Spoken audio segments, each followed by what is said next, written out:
Hello again, this is Marianne, and today I'm going to show you how to easily expand your minuets in order to make them more musically appealing, and how to fully upgrade them into a sonata or symphony movement. In order to do that, we'll discuss questions related to rhythmic and formal changes, tonal plan of your minuet and trio, and basic principles with regard to orchestration. Rhythmic and formal changes. One thing to keep in mind is that minuets written as independent movements were usually meant to be danced to, while those composed as part of bigger works were not.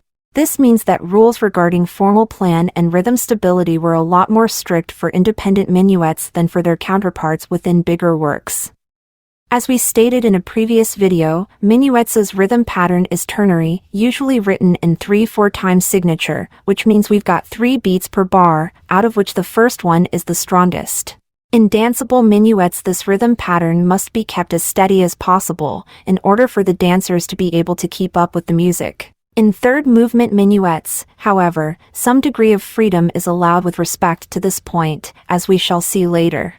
With regard to formal layout, danceable minuets adjust to a symmetrical structure in 2 parts of 8 bars each, plus repetitions. This structure conforms to the conventional dancing patterns of the minuet and should be kept for danceable minuets, but it could be safely expanded in other contexts. Let's start from an already composed minuet. In this case, we've got a minuet that I wrote as an example for my previous video on how to actually compose a minuet, which I strongly recommend watching first, if you haven't already, before advancing into more complex questions that we'll be discussing here.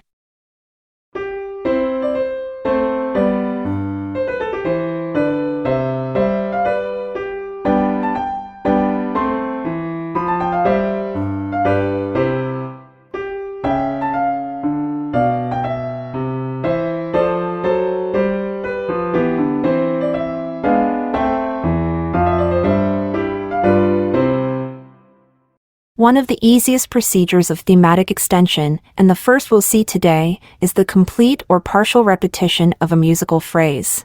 In this case, I'll select the sequential 2-bar progression that opens the second half, and I'll repeat it transposed to a different octave.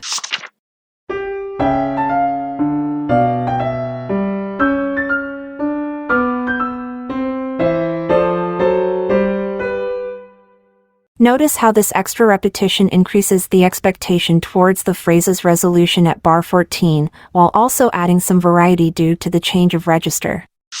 In addition to this, I'll accentuate every second beat from bar 9 to 14, in order to momentarily displace the normative beat pattern, which is a kind of musical joke that composers used when they wanted to subvert the audience expectations.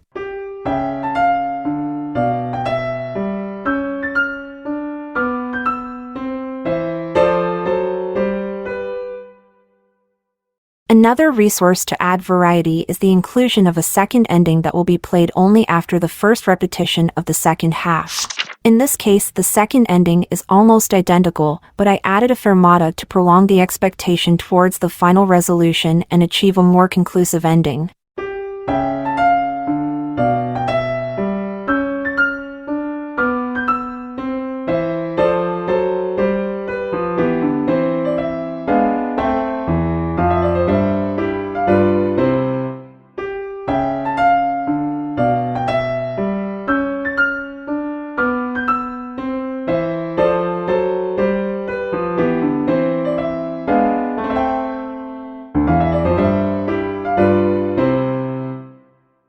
Notice how these simple, yet noticeable changes would be disastrous if this minuet was written to be danced to. However, since that's not the case anymore, we are fine. Let's have a look at the trio now.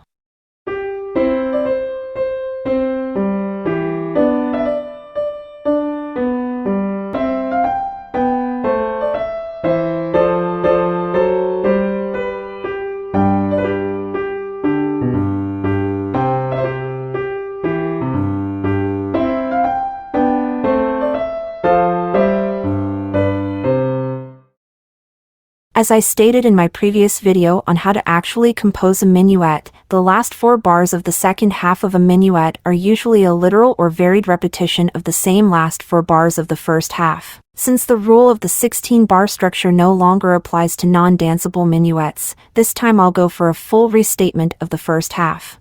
My only concern, however, is how to connect the beginning of the second half with this restatement. As you may notice, I left 4 bars in blank in order to compose a suitable transition that connects both sections.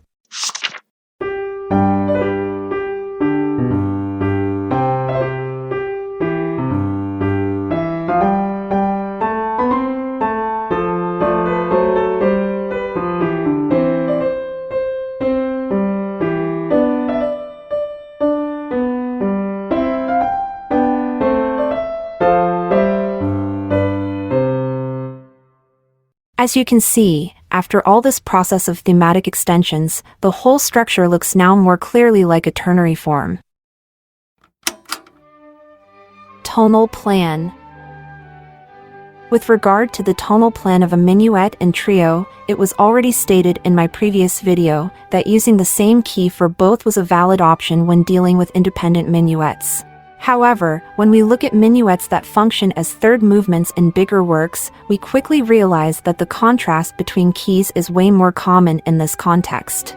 The most widely used keys for the trio in the classical music period were the 5th and 4th degree of the minuet's initial key.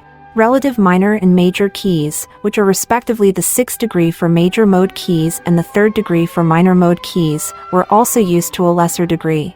So for a minuet written in C major, the most usual choices for the trio would be, in this order, G major, F major, and A minor. Orchestration. With regard to orchestration, there are a few basic principles to keep in mind in order to sound like an 18th century composer. These principles, however, are more guidelines than absolute rules, and can be broken if the musical context demands it, as we shall see later. In the context of 18th century orchestral music, the main melodic line and the bass line were usually divided between the first violins and celli, making those sections the backbone of the whole ensemble.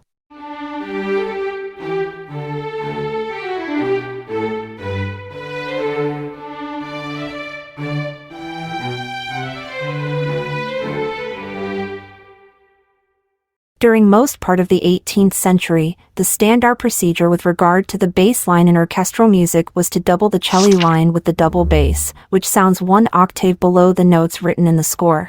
This was so common that, in fact, most composers didn't actually write down the double bass part unless it was required for a specific passage, expecting the double bass players to play directly from the violoncello part. A similar thing used to happen with the bassoons, which until very late in the 18th century were supposed to simply play along with the cello in unison. Just like with double basses, bassons' parts weren't always written down, but that doesn't mean they weren't there.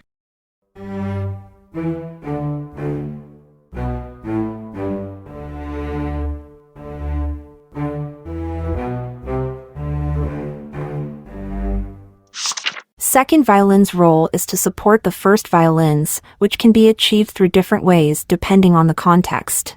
In big orchestral tuttes, they usually double the first violin's octave down, but they might as well double a 6th or a 3rd down, or even play in unison if the main melodic line needs an extra boost. In other kind of passages, they can be used as accompaniment as well, so flexibility is key for this part.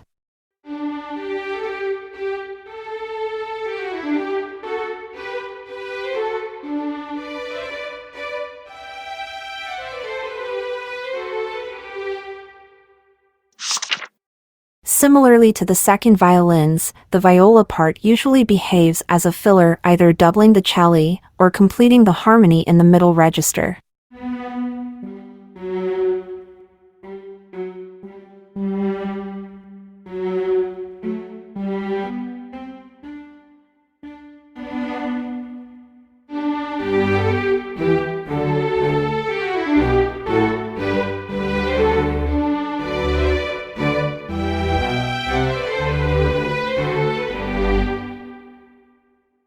Now, for the high-pitched woodwind instruments, there are a few options available. During most part of the 18th century, flutes and oboes were the standard choices, with the addition of clarinets by the end of the century. It's worth noting that not every orchestral piece demanded every type of woodwind instrument at the same time. Generally speaking, lesser works tended to include only one or maybe two of them.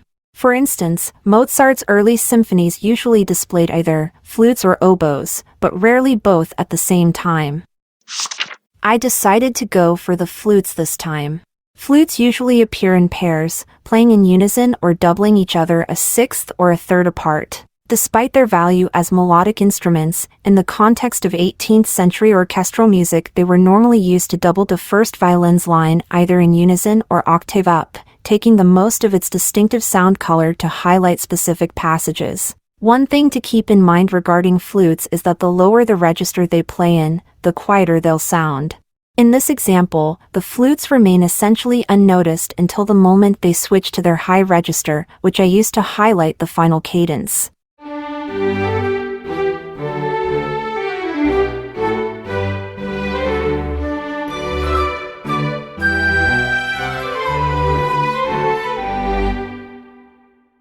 Now it's time to blend everything together, and that's when the French horns come in. French horns are essential when we want our orchestra to sound like one single big instrument, as their color tone blends equally well with either strings, brass and woodwinds. Back in the 18th century, they used natural horns, which were highly conditioned by the instrument's harmonic series when it came to sound production and intonation. For this reason, composers would usually avoid any kind of altered note when writing for horns, and stick as much as possible to the first tones of the harmonic series. Outside of specific situations that required a prominent use of the horns, such as fanfare-like passages, horns usually stick to a discrete role within the orchestra, providing harmonic support and blending the parts together. Notice that, for simplicity's sake, I used modern French horns in F for this example. However, natural horns from the 18th century would be tuned to the required key of the piece, in this case G, and their part would always be written in C major, no matter the actual pitch.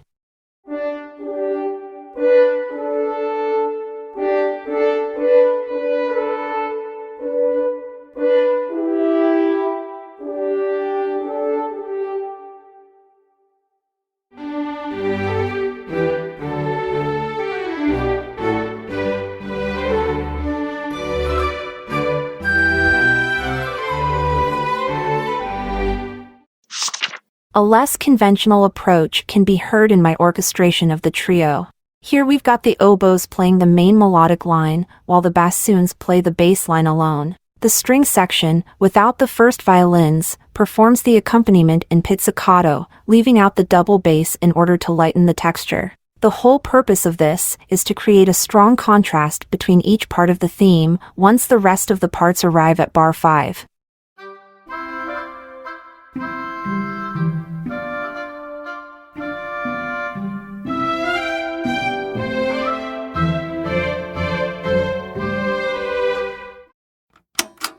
Time to listen to our finished work.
That's all for now. Let me know if this video was helpful and see you next time.